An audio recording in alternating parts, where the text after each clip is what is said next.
Welcome to The Way to Build Wealth. I'm Ethan Block. That's Warren Buffett. And together, we're helping you build some wealth. Welcome to the show, December 24th, Christmas Eve, Hanukkah, and Tim's birthday. If this is your first episode and you don't know who Tim is, he is the man that makes all of this possible behind the camera. Throw us a peace sign in the lens, Tim. That's Tim. Happy birthday and many more from everyone here at The Way to Build Wealth. So let's get right into the show. It is Wednesday and it is Wine Readiness Day. So let's get right into that. Actually, before I do that, got some gifts over here.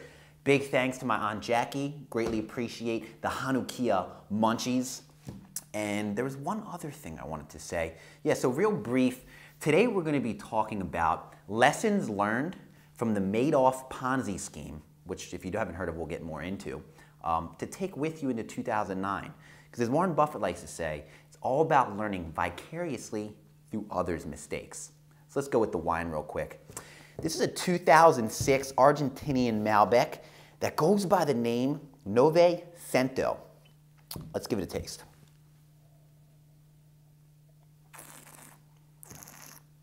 So I should say that I do like Malbecs myself. 13.5% alcohol in this one. $4 at my corner store. And it's not bad. $4.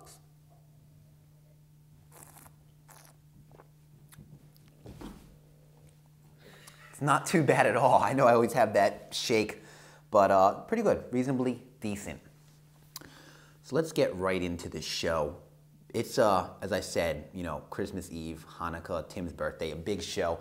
And to top it off, we're talking about a highly sensitive and emotional topic as of recent.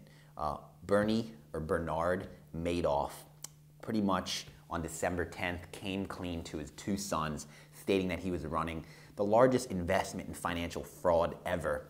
Basically, a massive Ponzi scheme that took advantage of sophisticated, rich, wealthy individuals and financial institutions and was going on for 20 years.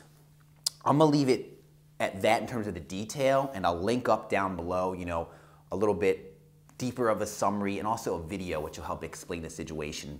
But what we need to take from this situation is what can we do to protect ourselves going forward so we don't end up in such a scheme, fraud, or trap. And I boiled it down to really three main lessons that Warren and I think are probably the best things to take away from this. Number one is if it's too good to be true, whether it's an investment, a business strategy, any opportunity in life, if it's too good to be true, it usually is. And I'll take it even further and I'll say it for damn sure probably is, you know, too good to be true. You know, people can just be blinded by great opportunities, and it's something you really need to look at. If, again, an opportunity, an investment, something seems too good to be true, you know, you need to spend all your energy trying to figure out why it won't work, you know, and break it down. I think that's what I wanted to cover there.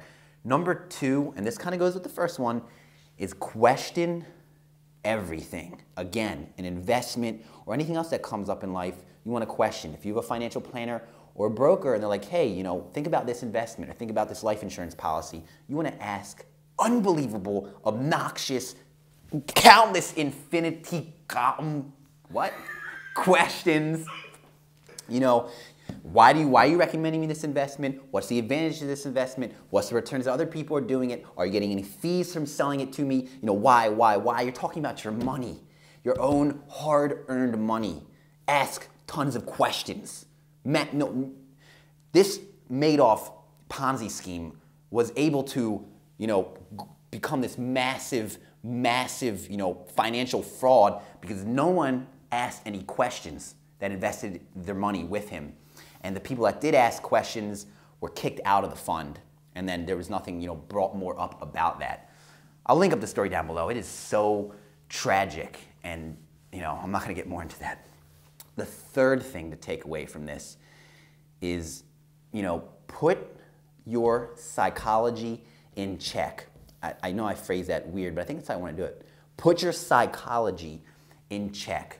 There are many psychological tendencies that we as humans have innate It's in our DNA. It helped us survive all the way to this point, from the hunter-gatherer phase all the way to now.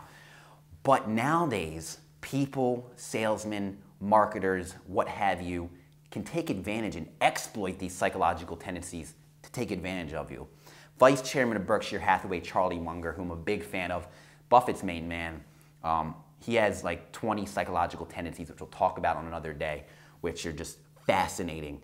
And in the Madoff Ponzi scheme, the reason, again, it could get so big was it was exploiting certain psychological tendencies. You know, the way it was marketed, the firm, you know, to be exclusive. You could only be invited. And once you're invited, you're a part of the club, so you don't ask questions. Pure psychological exploit. So take that. We're going to do a lot more psychology next year in 09, but you know, that's just the start of it. So again, if it's too good to be true, it probably is. Number 2, question everything. And number 3, put your psychology in check. That's it for the episode. We will see you in 2009. I was like, is it 2008? Is it 2009? We will see you in 2009. This is going to be the last episode of the year. Tim and I are doing a whole bunch of traveling over the next couple of weeks. But we'll be back, and enjoy the holidays, enjoy the new year, embrace your family, embrace your friends. I take his face off? No, Lauren!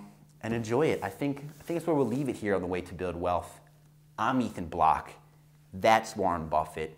And together, we're helping you build some wealth. Check you out in January 2009.